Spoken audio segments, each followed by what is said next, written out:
see.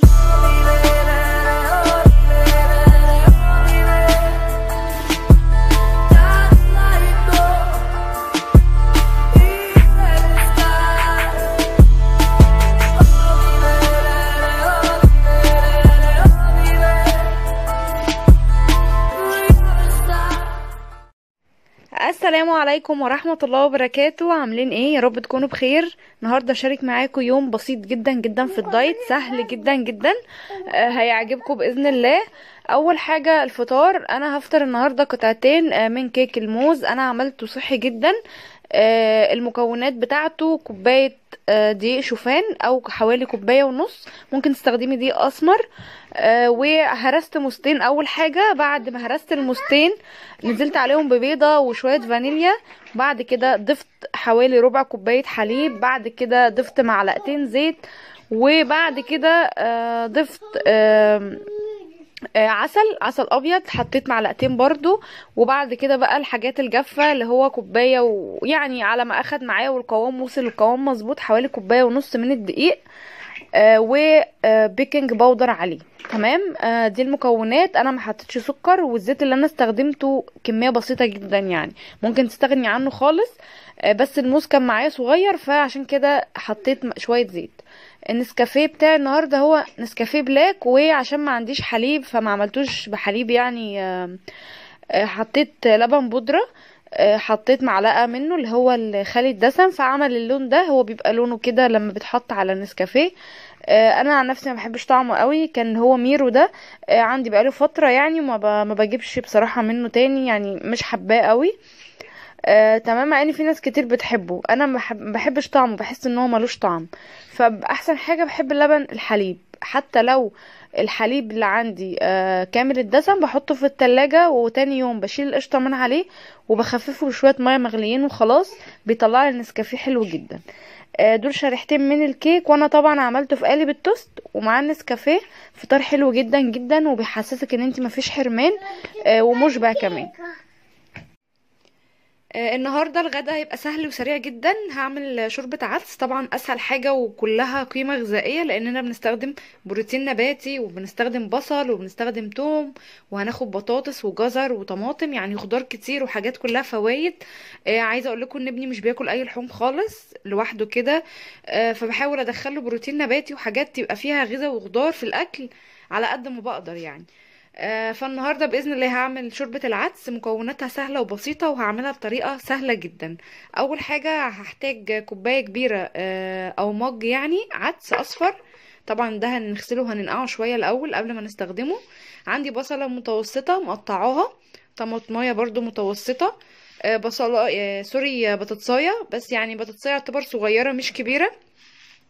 حوالي 5 أو 6 فصوص توم. جزرة يعني يعتبر برضو متوسطة، لسه طبعا هقطعها هي والبطاطساية، هقطعها مكعبات. وقلنا البصلاية. دي المكونات بتاعتي بس اللي انا بحتاجها. هنحتاج بقى شوية ملح شوية كمون، حاجات بسيطة. هروح اغسل العدس واقطع البصلة سوري البطاطساية والجزراية، ونبتدي نعملها على النار. دلوقتي انا عندي الحله اللي انا هعمل فيها شوربه العدس على النار. هضيف فيها حوالي معلقتين زيت، وده كميه الزيت اللي انا هستخدمها للاكله كلها، مش هضيف اي زيوت تاني. عايزه تعمليه من غير زيت براحتك، بس انا الطريقه اللي انا عرفتها مؤخرا لشوربه العدس، غير ان انا احط الميه في الحاجات على طول، ان انا اشوحها الاول بالزيت، اشوح الخضار يعني. بعد كده لما اجي مثلا لو عايزه اضيف له شعريه او حاجه، اللي هو بعد ما اهرسه بضيفه عادي من غير اي زيوت. تمام. انا بس هستنى الزيت يسخن وابتدي انزل بالخضار بتاعي، وابتدى يسخن على طول اهو.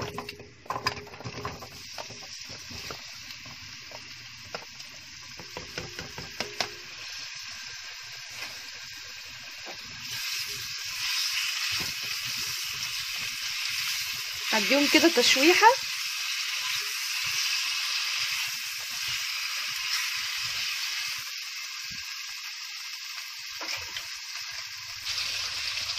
كمان دلوقتي هضيف العدس.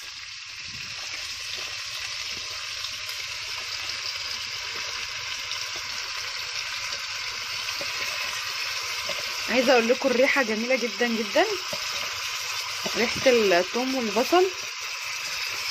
والخضار كله ريحته حلوه قوي. الطريقه دي جربوها هتنجز معاكم جدا، بالذات لو هتفرميها بالهاند بلندر، يعني مش هتضطري ان انت تنقلي في حله تانية، يعني هتعملي العدس في حله واحده فقط. انا هشوحهم شويه حلوين كده مع بعض يا جماعه، هسيبهم تشويحه حلوه كده، وبعد كده هنبتدي بقى نضيف الميه.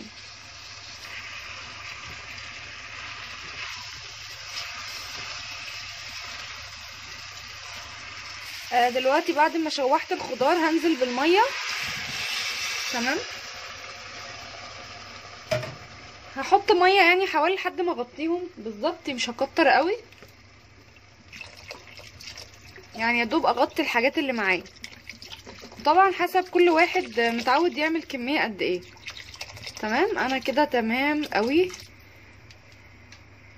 طبعا هغطي النار عليه، هغطي سوري الحله، واسيبه بقى لحد ما يغلي، وبعد كده هوطي النار واسيبهم بقى يستووا كلهم مع بعض. في ناس بتضيف ميه سخنه، او اصلا من الاول بيحطوا الحاجات على طول في ميه سخنه، بس الطريقه دي جربوها تحبوها جدا جدا، وهتديكي نفس الطعم ويمكن احلى كمان.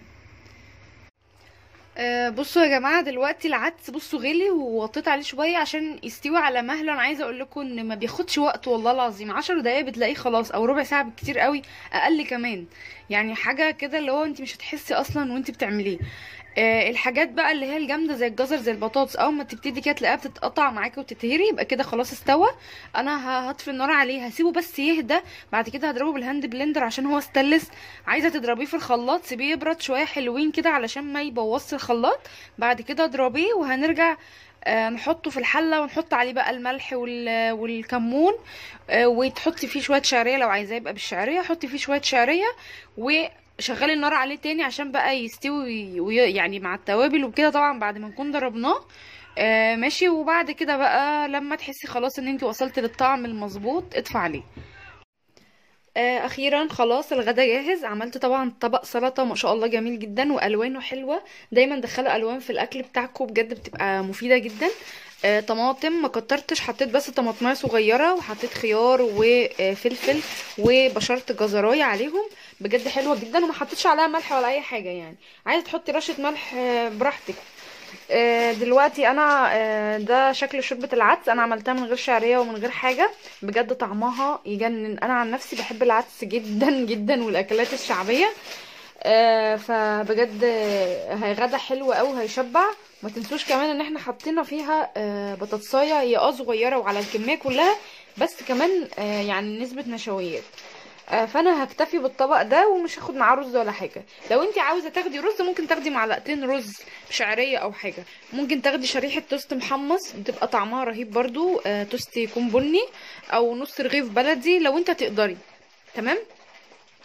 لو انت بادئه رجيم بقالك كتير صدقيني هتاخدي الطبق ده وتبقي مبسوطه جدا مع السلطه. يعني اهم حاجه ابدأي بالسلطه علشان بجد تشبعي. السلطه بتشبع جدا جدا وبتسد النفس. انتظروني ان شاء الله، في مفاجاه هعمل لكم اسبوع باذن الله، ينزلكم من 3 ل 5 كيلو، نظام اسبوعي ان شاء الله. قبل ما اجي انزله هعرفكم برضو علشان الناس كلها تكون مستنياه وتشوفه. تمام. وهعمل لكم قبليه بقى وصفه لسد الشهيه مجربه 100% رهيبه بجد. هنزل لكم الوصفه الاول علشان الوصفه دي هنمشي فيها في الاسبوع الدايت. فباذن الله هنزل لكم بكره. استنوني في الوصفه اللي هي لسد الشهيه دي. والله العظيم يا جماعه الوصفه دي فعلا فعلا بتسد الشهيه، وكمان بتحرق الدهون، وهتفرق معاكم جدا. وسهله في التحضير، بتحضريها مره وتركنيها، ويعني مكوناتها سهله جدا. تاني يوم هنمشي على اللي هو انزل لكم النظام الاسبوعي دوت اللي احنا نمشي عليه الاسبوع الجاي، وهنستخدم فيه الوصفه كل يوم.